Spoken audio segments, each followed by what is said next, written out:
조상님이 돕는 자손들의 특징이 있습니다. 조상이 점찍은 자손들은 따로 있는데요. 조상이 선택해서 돕는 자손들의 특징은 어떤 것들이 있을까요? 몇 대 조상까지 나를 도와주며 조상님은 돌아가신 지 얼마 만에 도와줄까요? 조상님이 아무리 도와줘도 힘든 시기가 온다 하는데 그게 맞는 말일까요?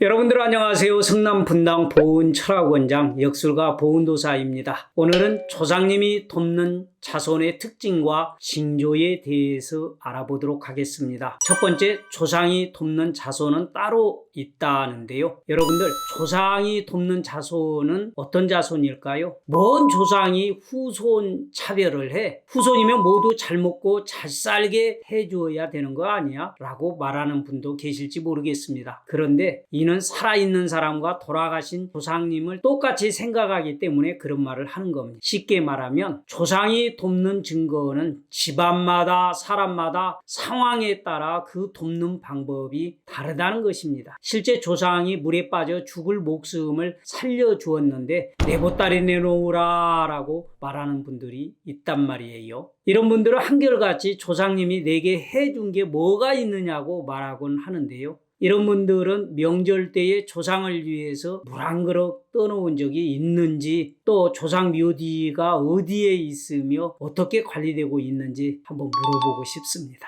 아마도 대부분 관심이 전혀 없을 거예요. 이런 후손에게 조상이 뭐가 이뻐서 복을 나눠 주겠습니까? 조상이 점찍은 자손들은 따로 있느냐라는 질문들을 많이 하시는데요. 사실 조상님은 아끼는 자손을 더 돕습니다. 선몽을 기억하는 자손과 조상님 전에 공덕을 드리는 자손, 이런 자손들은 조상님이 더 기억하고 있습니다. 조상님께서 기본적으로 도와주는 자손이 있기는 합니다만 충분히 많이 조상덕을 보았음에도 잘 되면은 내 덕이라고 생각을 하고 또 안 되면 조상 탓을 하는 이러한 사람들이 있습니다. 하지만 잘 풀리는 집안은 그렇게 말하지 않습니다. 잘 풀리든 막혀있든 조상을 들먹거리지는 않는다 이 말입니다.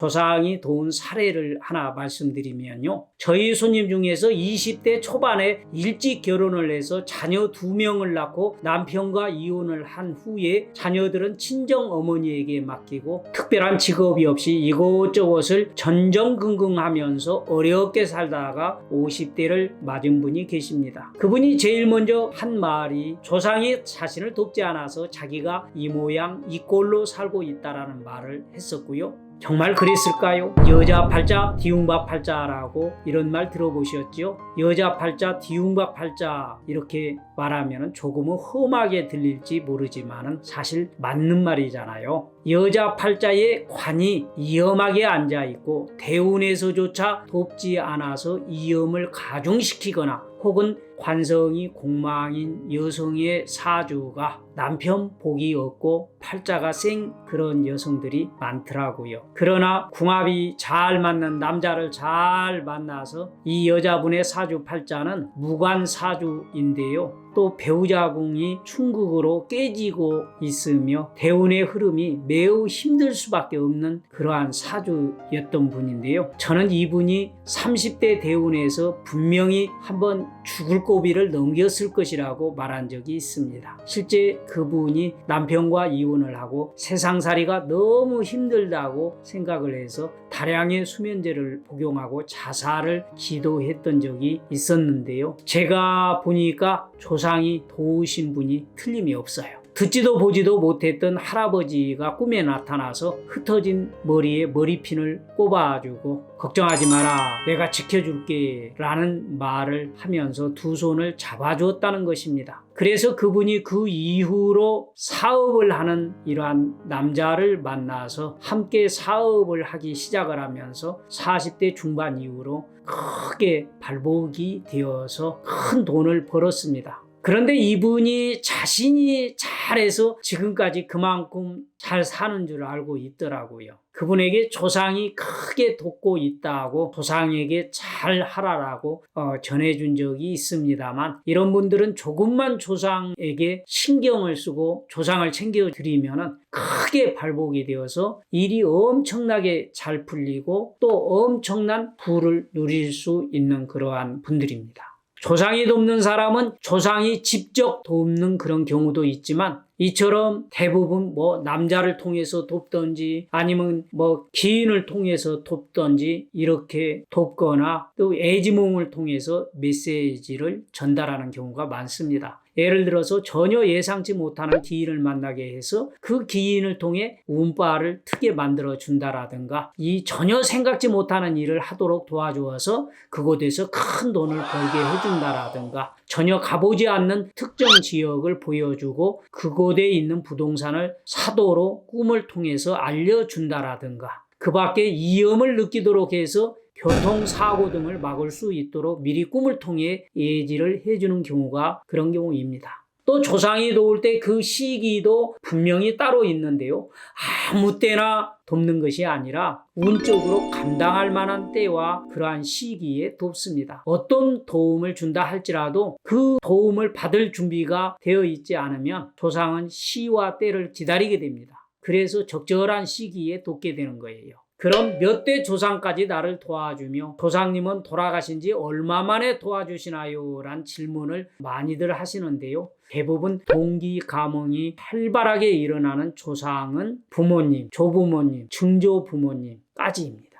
이때로 4대, 5대, 6대 이쪽으로 올라갈수록 조상의 기운은 약해져요. 때문에 조상 묘지도 저 위에 5대, 6대 할아버지, 할머니를 잘 모실 게 아니라 내 부모나 내 조부모를 좋은 곳에 모셔야 발복이 잘 됩니다. 그렇다라고 해서 윗대 조상을 함부로 해라는 얘기가 절대 아닙니다. 오해하지 않도록 하시고요. 이 집안 제사는 대부분 증조까지만 지내잖아요. 그 이상의 조상님들은 어떻습니까? 한날 한시에 이 문종묘지를 찾아가서 시제를 지내게 되죠. 바로 그 이유 때문에 그렇습니다. 조상님이 아무리 도와줘도 힘든 시기가 온다는데 그 말이 맞는 말인가요? 라는 질문도 자주 하시는데요. 사실 깨닫지 못하면 조상이 도와주어도 힘을 받지 못하는 경우가 많습니다. 청개구리처럼 반대로 하는 사람들이 있거든요. 조상이 도와서 힘이 드는 게 아니라 너무 힘든 시기에 조상이 돕고 있기 때문에 돕는지도 몰라요. 본인 입장에서는 그 시기가 제일 힘들다라는 생각을 하기 때문에 조상이 돕고 있어도 자기 생각만 하게 되고 너무 힘들다라고만 생각을 하거든요. 여러분들, 두 번째로 조상이 돕는 사람은 상당히 예민해집니다.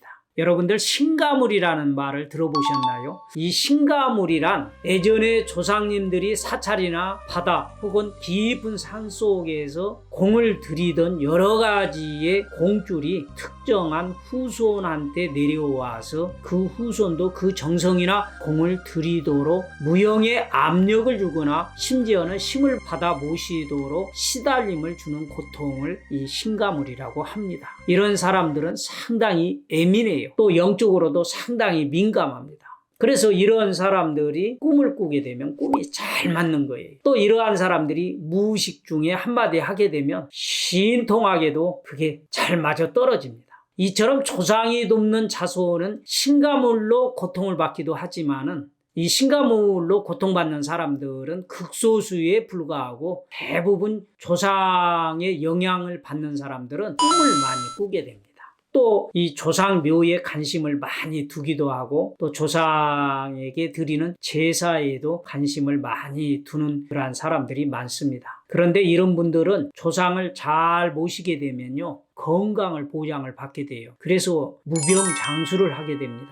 또 이런 분들은 본인에게는 다소 고통이 될지는 모르겠으나 조상을 섬기는 공덕으로 인해서 크게 자손이 잘 되는 경우가 많습니다. 세 번째로는 몸이 자주 아픈 경우예요. 조상이 깊이 관여를 하게 되면 일시적으로 몸이 자주 아프게 됩니다. 이런 경우에는 병원에 가도 정확한 진단이 안 나와요. 이유 모를 병으로 인해서 온몸이 피곤하고 집중력은 떨어지고 깊은 잠을 자지 못하는 불면증은 심하고 편두통도 심하고 이러면은 조상이 관여하는 경우이구나라고 생각을 해봐야 합니다. 이런 경우에는 조상의 기일이나 명절을 잘 챙기고 특히 산소에 가서 자주 성묘를 할 것을 권해드립니다. 조상에게 관심을 보이고 공을 들이면 언제 그랬느냐는 듯이 깔끔하게 몸이 나아버리고 그 이후로는 발복이 시작이 되거든요. 그리 되면 하는 일마다 술술 잘 풀리고 자식들도 잘 풀리면서 출세를 하기 시작을 합니다. 이 네 번째는 조상이 꿈에 자주 나타나게 됩니다.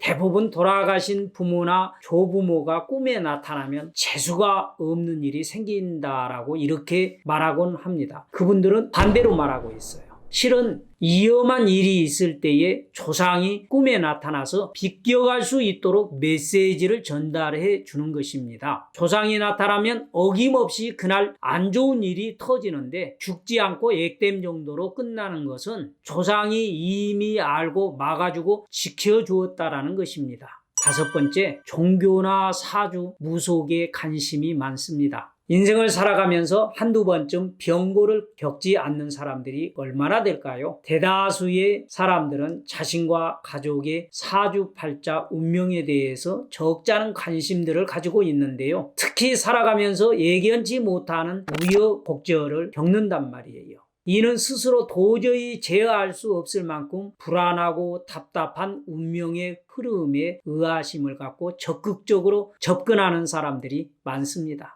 실제로 사람이라 하면 누구나 나름대로 굴곡이 있는 삶 속에서 미래에 대한 두려움과 호기심을 갖게 되잖아요. 유난히 돌아가신 조상이 돕거나 관여를 하는 사람들은 종교나 사주 그리고 무속에 관심이 많게 됩니다. 이런 분들은 조상의 관심에 등을 돌리지 않는 한 조상덕을 충분히 보는 경우가 많습니다. 굳이 종교인이나 저와 같은 역술가 혹은 무속인이 되지 않아도 말입니다. 이런 사람들은 돌아가신 조상이 나를 많이 사랑하는구나 이 정도로 생각을 하고 조상에게 조금 더 관심을 가지고 성묘나 기일만큼은 잊지 말고 물 한 잔이나 향 한 개라도 정성껏 피워서 복을 받으라는 이 얘기를 전해드립니다.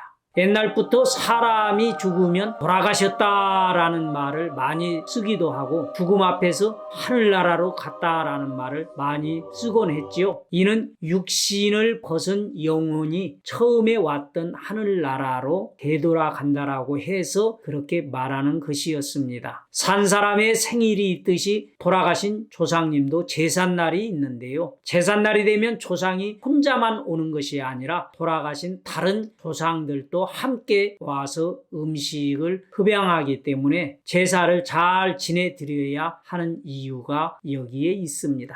살아있을 때는 몰랐는데 막상 죽고 보니 후손이 음식을 차려놓고 드시라라고 이렇게 하기 전에는 내 마음대로 먹을 수가 없는 것이 보이지 않는 기로 존재하는 돌아가신 분들의 상황입니다. 그래서 이분들은 제삿날 제사상이라도 차려주기를 오매불망 기다리는 것이고요. 산 사람은 입으로 음식을 먹지만 죽은 사람은 음식에서 나오는 향기로 흠양을 한다고 합니다. 여러분들 제사 지낼 형편이 안 되면 초 한 자루 아니 향 하나 정도라도 꼭 올려드리세요. 그럼 분명히 조상님이 이 정성을 잊지 않고 복덕을 챙겨주실 것입니다. 제사밥 3년이면 뭐가 빠진다고요? 뼈골이 빠진다란 말 있죠. 후손들이 제삿날 서로 싸우거나 날짜마저 잊고 있으니 조상님이 먹고 싶은 것을 마음대로 먹지 못하여 항상 굶주림에 시달리게 되고 혹여 제사상이라도 한번 차려준다 싶으면 영가들이 서로 먹겠다고 아기다툼을 하는 경우도 있습니다.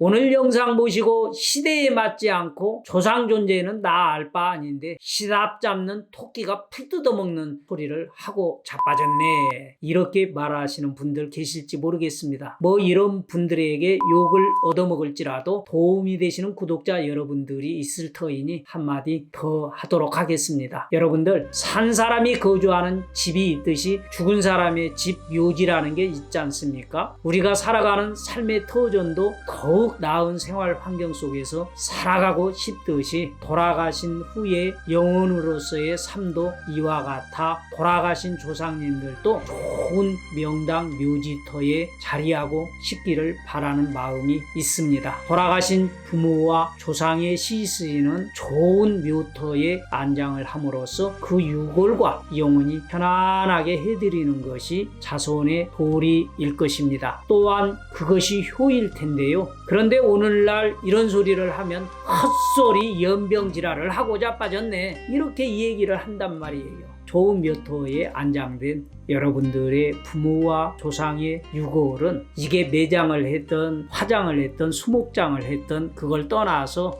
땅, 물, 불, 바람의 에너지가 균형 있고 조화로운 역학작용으로 인해 융화가 되어 생기있는 좋은 에너지를 응축시키게 되고요. 그 길을 후손들에게 나누어 동기 가뭉을 하도록 하여서 큰 발복을 만들어내는 것입니다. 우리가 사는 집에서 잠을 자는데 집안에 물이 들어오면 잠을 잘 때 불편하듯이 이 땅속에 묻히신 조상님들도 60만 걷었을 뿐 기로 존재하기 때문에 묘에 물이 차면 얼마나 불편하겠습니까? 육신을 가진 사람은 다른 곳으로 옮겨가서 자면은 되지만 돌아가신 분은 육신이 없기 때문에 다른 곳으로 옮겨가지도 못하고 보여주고 말해줄 수도 없기 때문에 핏줄 같은 그 집안의 후손을 통해서 본인의 메시지를 전하는 것입니다. 그래서 옛부터 몇 자리를 잘못 쓰면 집안이 혼비박산 난다라고 하는 말도 이 때문이었죠. 조상님이 돕는 자손들에게 왜 꿈에 자주